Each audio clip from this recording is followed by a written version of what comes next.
News First, Newsline with Faraz Shaukat Ali. And a very good evening to you and a warm welcome to Newsline Zoom. My guest this evening is Mr. Senthil Thondaman, who of course is the leader of the CWC, the Ceylon Workers' Congress. Very good evening to you, Mr. Thondaman. Good evening, Mr. Faraz. Thank you very much, Mr. Thondaman. Thank you for joining us by Zoom. Where exactly are you then at the moment? Right now I'm at Pandaravala, my electorate. Sorry, it wasn't very clear. Right now I'm at my electorate at Pandaravala. I see. Okay, thank you very much. Recently, Mr. Thondaman, you went to India. Who did you meet?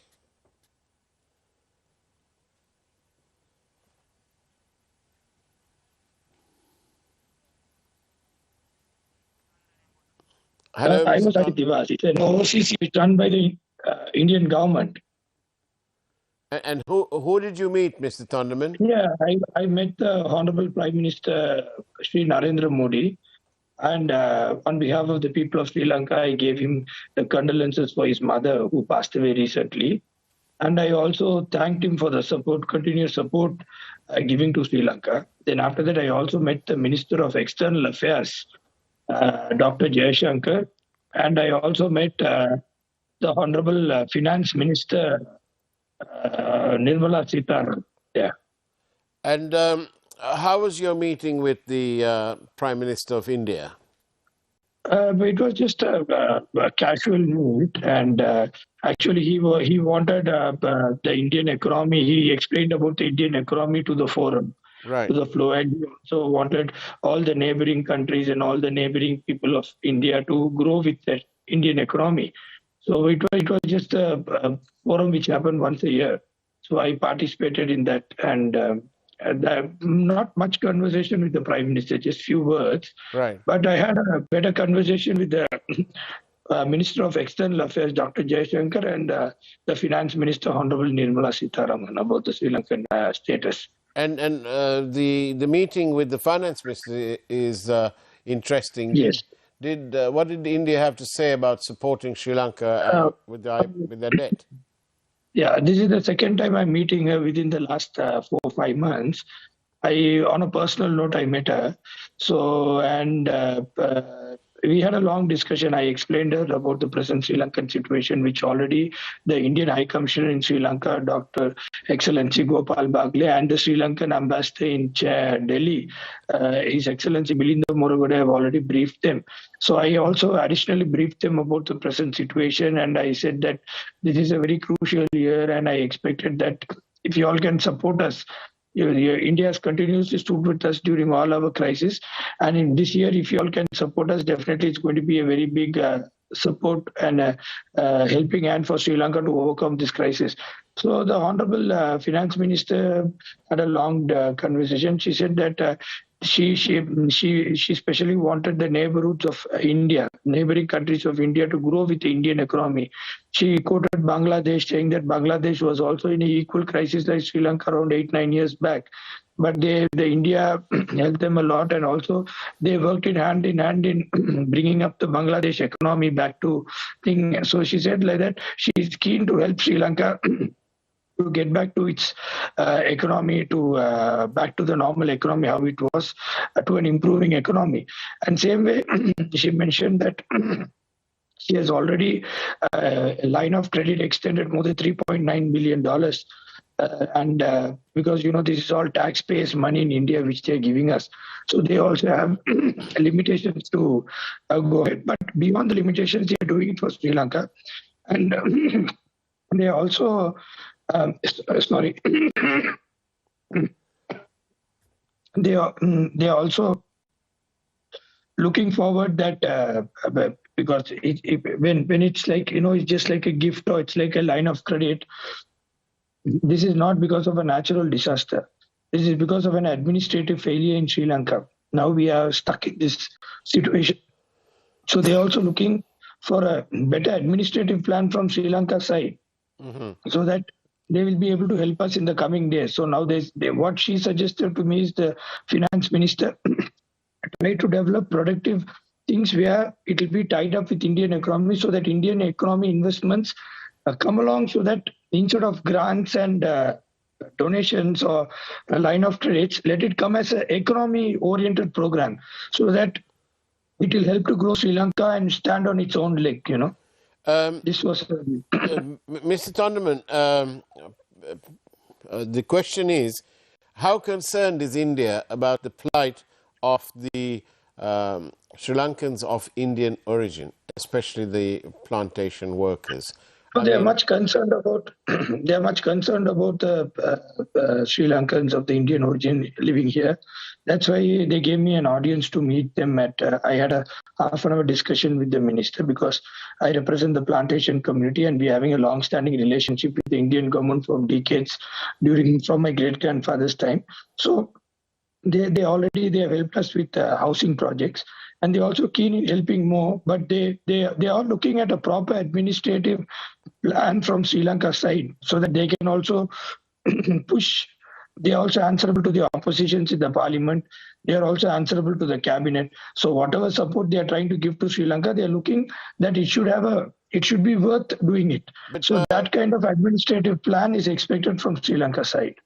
But Mr. Thondaman, what about this minimum sort of wage for 1,000 rupees a day? Surely 1,000 rupees itself is inadequate, when in the rest of the country sort of daily wage workers are getting around the 3,000.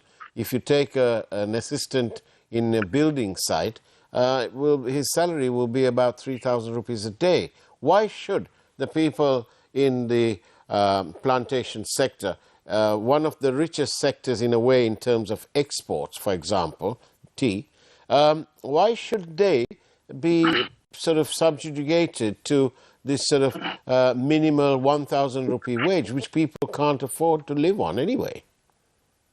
You are totally correct on it. When all the industries died in Sri Lanka, the plantation industry actually boomed up because of the dollar conversion rate. The dollar was going at 190, which is going up to 350, 360 now.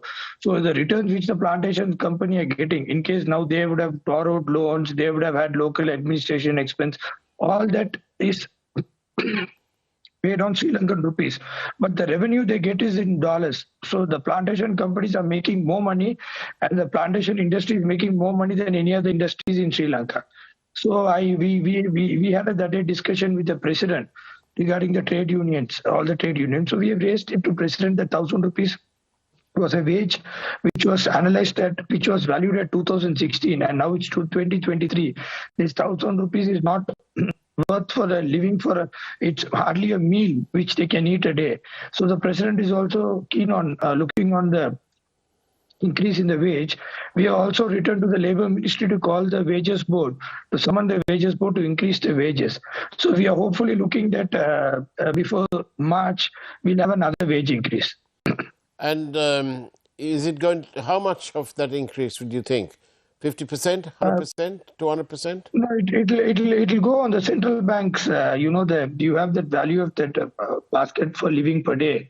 So based on that, because it's going to the wages board, so we like to work it on that way. Same way, we don't want the plantation companies to make losses. We'll make sure that their profits are only compromised, that they don't go on a loss.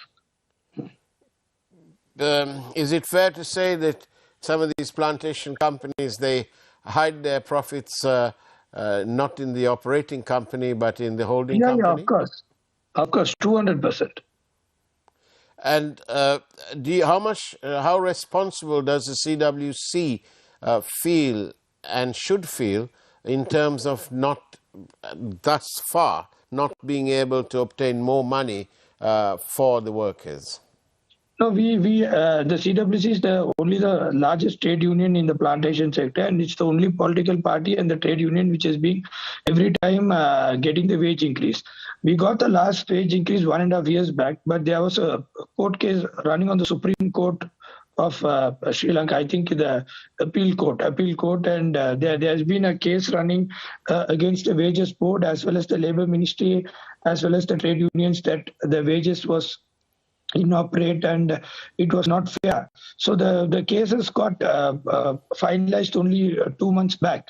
So now after that only we can, when there's a court case, we can't go for another wage increase. So once the case was over last 2 months back, now we have again started the negotiation of the wage to be increased.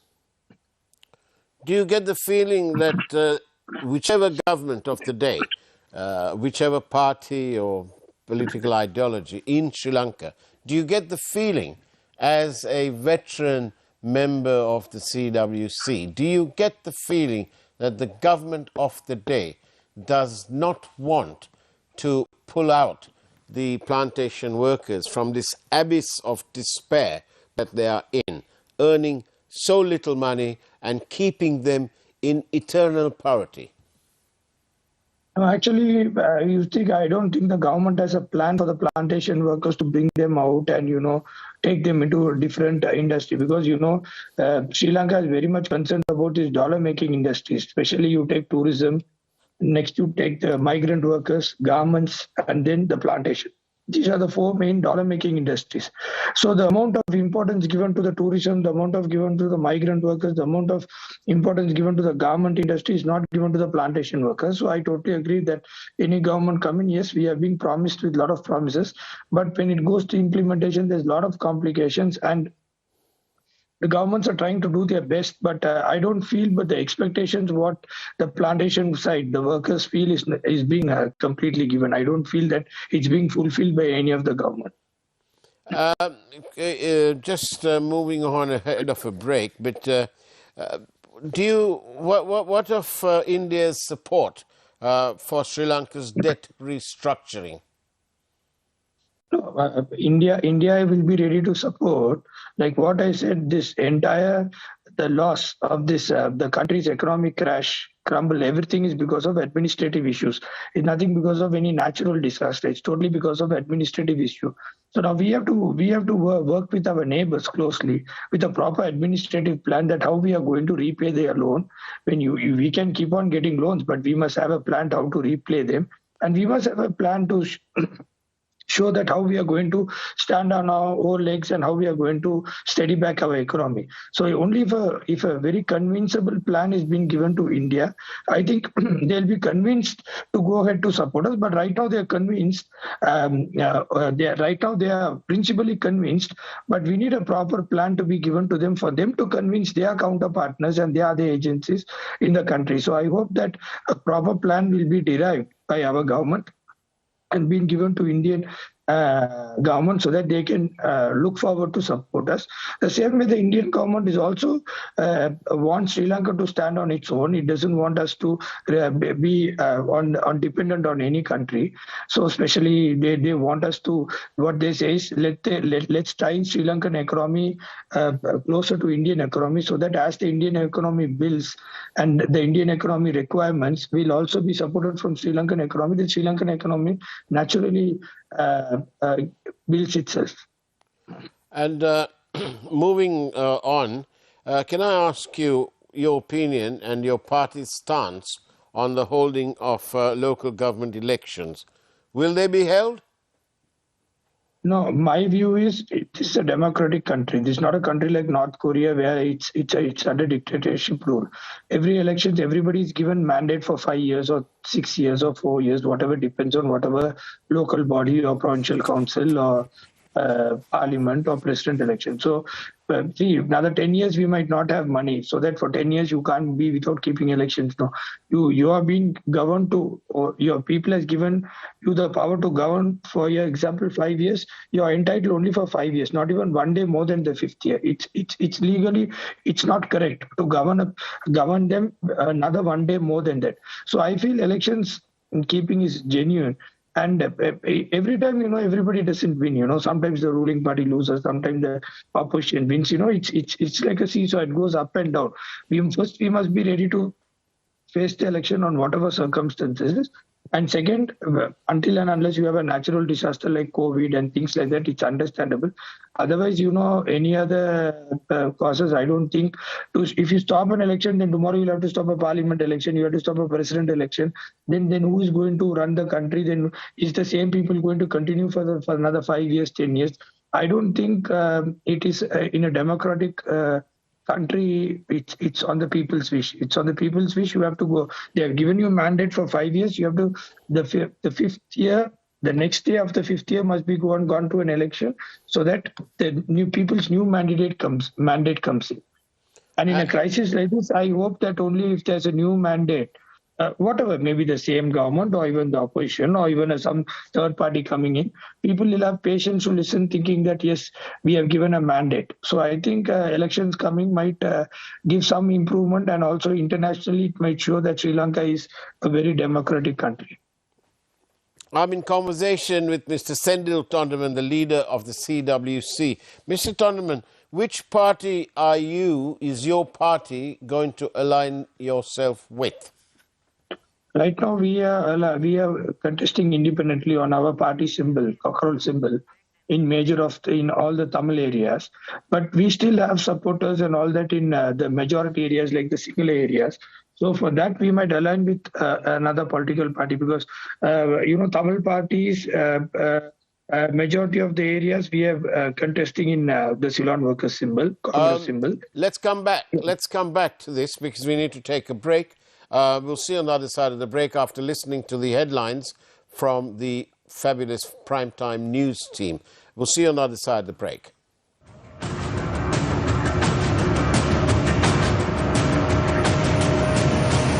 News First, Newsline with Faraz Shaukat Ali. Wasantha Mudalige returned to remand custody, and the courts that examined the case also changed based on affidavits by TID detectives. Refinery will be closed if the CEB does not pay its dues, warns the CPC. PUCSL says no to the proposal to hike tariffs. State sector salaries delayed and 200 million rupees for Independence Day celebrations. Independence Day expenditure is an investment for the future, says President.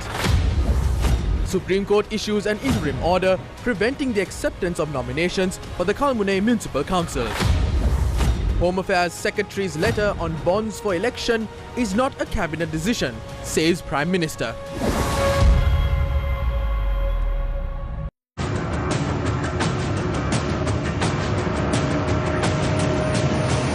News First, Newsline with Faraz Shaukat Ali.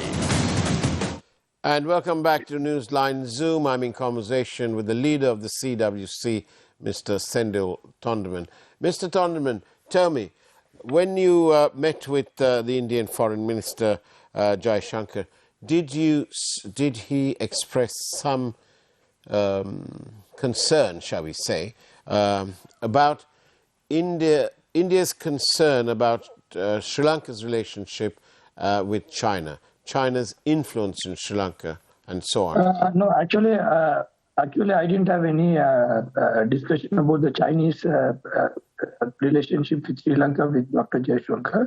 But my personal view on the Chinese relationship in Sri Lanka is a highly sensitive issue, because nobody wants to help keep on giving loan to a bankrupt country. So now Sri Lanka is right now in bankruptcy, and only if Chinese I read in an article that the Chinese government says that to repay the loan they are ready to give another loan. So I think that it makes the people go more and more in a debt country like Sri Lanka into more. Chinese also must come forward. I feel that Chinese also.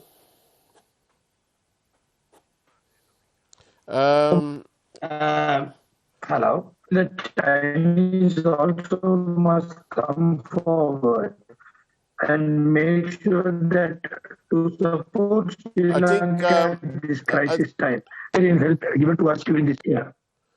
Sorry, we had a bit of an audio break there. I feel that India has helped us beyond what they can. They have done the maximum. So I think that the Chinese also should consider at this time and support Sri Lanka to rebuild back. I read on a couple of articles that Chinese government is ready to, a few months back, that they're ready to give another loan to pay the earlier loan. So that means we are still and more getting on the debt. So I suppose that China also deals Sri Lanka on a humanitarian ground like how India deals Sri Lanka. So that's what I feel. But regarding this, I didn't have any conversation with Dr. Jayashankar. I just had the conversation about the Indian relationship with Sri Lanka and how we can make it more stronger in the coming days. Okay, thank you. And can I just move on to the potential to have these elections and what President Ranil Wickremesinghe said in Jaffna recently, that the government will fully implement the 13th Amendment, fully. What's your position on this? Do you really believe this? No, I don't want to comment on it, but from the past experience, what I feel is the 13th Amendment is something which is assured to that people, the northern and east, but it's also being implemented in other provinces also. So I feel that any assurance given by in the previous time, there's also been so many government in power. There's been UNP in power, there's been SLFP in power, there's been POTU in power, there have been all the political parties in power from 1989 after the 13th Amendment, after the Provincial Council Act came in and the 13th Amendment was. But from 1989 till 2023, I don't think that it's being implemented. I feel that people are being waiting with more patience and they're being exploited. The northern and eastern people were saying that every time that they will be given. And I hope that the present president, he's been first time taken charge as president. I hope that he will succeed in his words. And he will give them the 13th, he will fully implement the 13th Amendment. I hope that happens so that then the confidence on the Tamil people, on this government builds more. But can you actually believe that this will happen? Like you said yourself just now, so many governments, successive governments have made these promises, and they tend to make these promises when there is some sort of kalabala going on, like an election of any sort, or some crisis, or some GSP plus negotiations.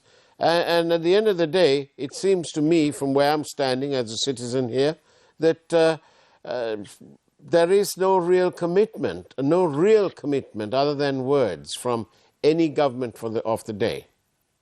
No, the thing is, even if the American president says that 13th Amendment must be given to Sri Lanka, it all lies on the president of Sri Lanka. So when he gives a word, the hope and trust is the only thing which I can tell right now. So because if there's somebody else who has given the word, a former chief minister or former governor or present governor or prime minister gives the word, there's still another higher authority than him in the country to stop it. So the highest authority in the country is the president. And when he has given a word saying that, yes, it's going to be happen.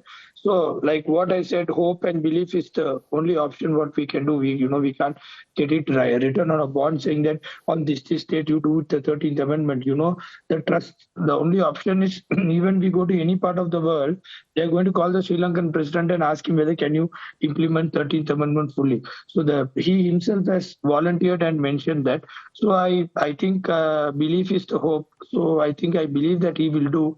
So maybe let's hope for the best. Okay, so does that mean that you will support whichever party, you'll align yourself with the party that the president himself seems to be aligning with? Is that how you see it? Is that the way it will? No, it's not like that. The previous time we have been aligned, we have been a long-term relationship with SLFP. Then before that, we have been again a long-term partnership with UNP. And recently, during the last presidential election, we had a partnership with SLPP, the former president.